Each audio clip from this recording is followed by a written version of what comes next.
Hello दोस्तों, कैसे हैं आप सब। राम जी की पाठशाला में आपका बहुत बहुत स्वागत है। उम्मीद करता हूँ आप सब भी अच्छे ही होंगे और आपकी तैयारी बहुत बेहतर ढंग से चल रही होगी। जैसा आप सबको पता है कि हम UP police sub inspector exam की एग्ज़ाम एनालिसिस कर रहे हैं और इससे पहले हम लोगों ने मूल विधि को बिल्कुल समझ लिया है कि मूल विधि में कौन कौन से एक्ट से कितने कितने क्वेश्चन आए हैं।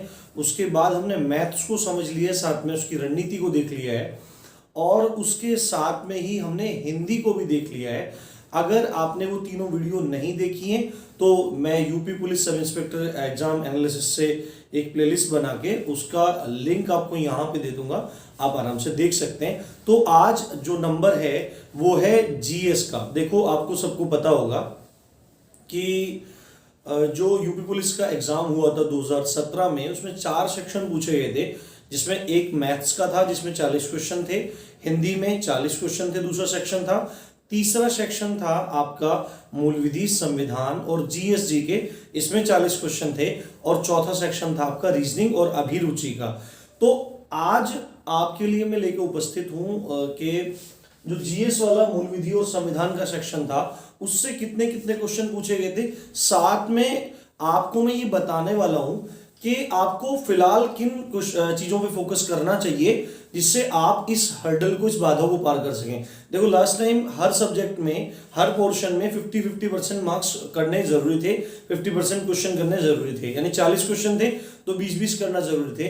और उसमें से मैक्सिमम लोग जो फेल हुए वो इस वाले सेक्शन में हुए, मूल विधि, संविधान और जीएसजी के वाले में। तो आप बिल्कुल भी फेल नहीं होने वाले हैं अगर आप इस स्ट्रेटेजी को फॉलो कर लेते हैं, मेरे बताए हुए तरीके को फॉलो कर लेते हैं। साथ में चैनल को सब्सक्राइब करना मत भूलिए, क्योंकि संविधान, मूल विधि, जीएस, जीके, हिंदी और हिंदी साहित्य से रिलेटेड सारा का सारा कोर्स मैं जल्दी ही धीरे धीरे करके आपके लिए अपलोड करने वाला हूं, जो बिल्कुल फ्री ऑफ कॉस्ट है।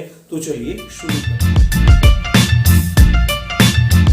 जैसा आप मेरे पीछे लिखा हुआ देख रहे हैं कि ये जीएस, मूल विधि और संविधान से संबंधित है, तो उससे पहले मैं आपको ये बता देता हूं कि 2017 का जो एग्जाम हुआ था, जो भर्ती 2016 में आई थी, उसमें इस सेक्शन के लिए जिसमें 40 क्वेश्चन थे, कितना था, 40 क्वेश्चन थे, जिसमें उसमें यह बोला गया था कि 24 क्वेश्चन तो आपको मिलेंगे। भर्ती बोर्ड ने नोटिफिकेशन में कहा था कि 24 क्वेश्चन तो संविधान और मूल विधि से होंगे मिला के, और बाकी जितने भी सेक्शन बचते हैं उनसे 16 क्वेश्चन हम लेंगे। पर ऐसा हुआ नहीं, ठीक है, इसके विपरीत ही हुआ। तो मैं आपको बताता हूं कि कौन से सेक्शन से कितने कितने क्वेश्चन लिए गए।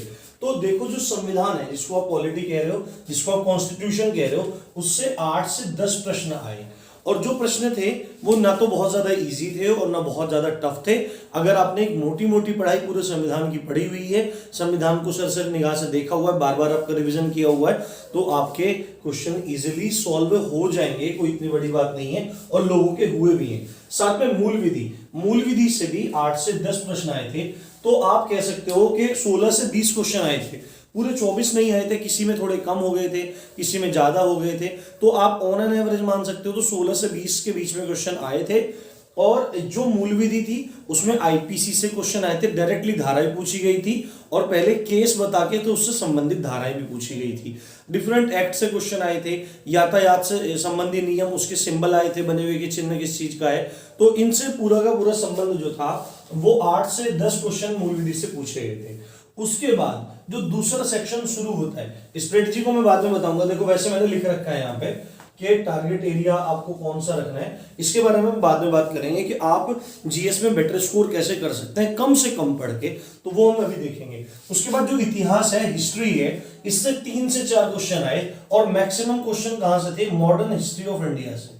मॉडर्न हिस्ट्री ऑफ इंडिया से, आधुनिक भारत के इतिहास से सबसे ज्यादा क्वेश्चन पूछे गए थे। एंशियंट से और मेडाइवल से, यानी मध्यकालीन और प्राचीन से कम ही क्वेश्चन पूछे गए थे।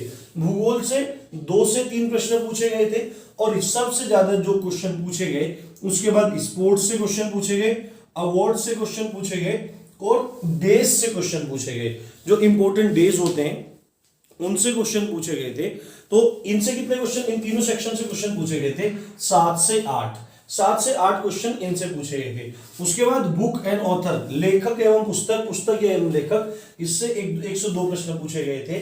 और जो करंट अफेयर्स है, करंट अफेयर्स का कोई खास रोल लास्ट टाइम नहीं दिखाई दिया था, इस बार आपको दिखाई दे सकता है। तो करंट अफेयर तो अपने को पढ़ते ही रहना है। अब कितने टाइम का करंट अफेयर पढ़ना है, तो जब भी आपका एग्जाम होगा, अभी से आप करंट अफेयर अगर पढ़ना चाहते हैं तो मेरी सलाह ये है कि आप न्यूज़पेपर पढ़िए। नेशनल एडिशन ले लीजिए, आप इंग्लिश में पढ़ना चाहते हैं तो आप इंग्लिश में पढ़ सकते हैं, इंडियन एक्सप्रेस पढ़ लो, द हिंदू पढ़ लो, या अगर हिंदी में आप पढ़ना चाहते हैं तो आप दैनिक जागरण राष्ट्रीय संस्करण पढ़ें, तो आपका जीएस काफी अच्छा हो जाएगा, वो आपका करंट अफेयर काफी अच्छा हो जाएगा, आपको जीएस की भी अपडेट मिलती रहेगी।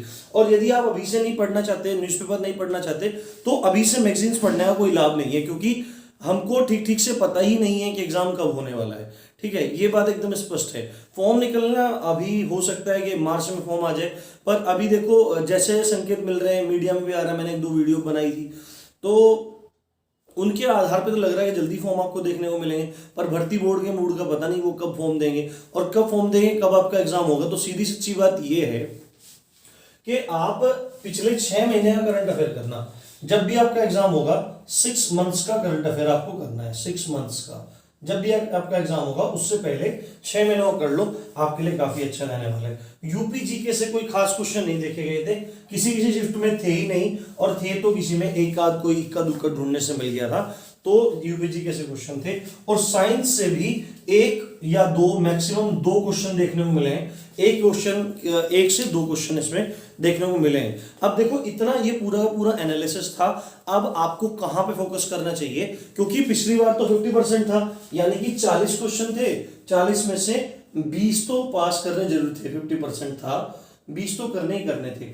पर इस बार जो 2021 में होने वाली भर्ती है उसमें 40 क्वेश्चन है, तो इनका 35% आपको सही करना होगा, यानी 14 क्वेश्चन आपको सही करने होंगे, और 14 क्वेश्चन आप इजीली सही कर जाएंगे।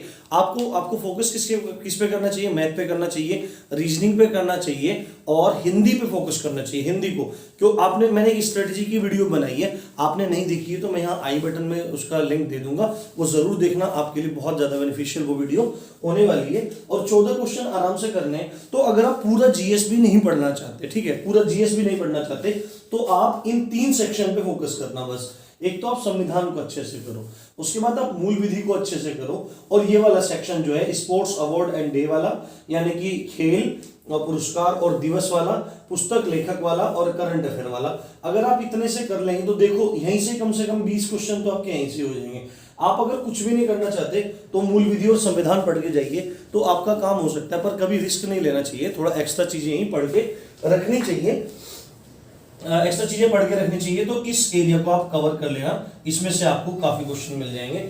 और देखो भाई मेरी सलाह तो ये है, अब बाकी जो बच रहा है, इतिहास बच रहा है, भूगोल बच रहा है, विज्ञान बच रहा है, ठीक है, इनका क्या करें, आप इनको पढ़ के जाओ। अगर देखो आपको लग रहा है कि आपके पास टाइम कम है, तो आप खाली खाली क्या पढ़ो, आप मूल विधि संविधान पढ़ लो, और ये करंट अफेयर के साथ में ये sports award days and books and authors cover कर लो। और आपको लग रहा है कि आपके पास थोड़ा टाइम ज्यादा है, मैं तो वीडियोस अपलोड करूंगा ही, पर मैं सिलेक्टिव वीडियो अपलोड करूंगा, पूरी राम कहानियां नहीं सुनाऊंगा। जैसे सिंधु घाटी सभ्यता है तो उसके जो भी इंपॉर्टेंट क्वेश्चन होंगे उनको सबको लिख के यहाँ पे और आपको फटाक से छोटी सी वीडियो में एक्सप्लेन कर दूंगा। इसी तरह शॉर्ट टॉपिक्स पे उठाता रहूंगा, वीडियो डालता रहूंगा, आप देखते रहना, आपकी प्रॉब्लम सॉल्व हो जाएगी और आपको क्वेश्चन मिल जाएंगे। इसी तरह यूपी जीके की भी वीडियो डालूंगा। ये जितना भी यहाँ पे लिखा हुआ है, ये जितना भी यहाँ पे लिखा हुआ है, ये सब मैं आपको देने वाला हूं, इसलिए चैनल को सब्सक्राइब करना मत भूलिएगा। और इसके साथ में आपको मिलेगी हिंदी मिलेगी, जिसमें व्याकरण भी होगा और दूसरा जिसमें साहित्य भी होगा, तो व्याकरण और साहित्य, तो इतना कुछ आपको मिलने वाला है, और जो कि बिल्कुल फ्री में है। तो आपको वीडियो कैसी लगी, और अपने कमेंट जरूर कमेंट सेक्शन में शेयर करना, आपको कैसा लग रहा है राम जी की पाठशाला चैनल पे आपको आना। अगर पहली बार आए हैं तो कैसा लगा चैनल, अगर कोई कमियां भी आपको लग रही हैं वीडियो क्वालिटी में, ऑडियो क्वालिटी में, तो जरूर शेयर करें। कुछ भी आपको कमी लगती है तो शालीनता से अपने सुंदर शब्दों द्वारा कमेंट सेक्शन में अपने कमेंट को छोड़ें। आप देख रहे थे राम जी की पाठशाला, मैं हूं राम भारद्वाज। जय हिंद, जय भारत।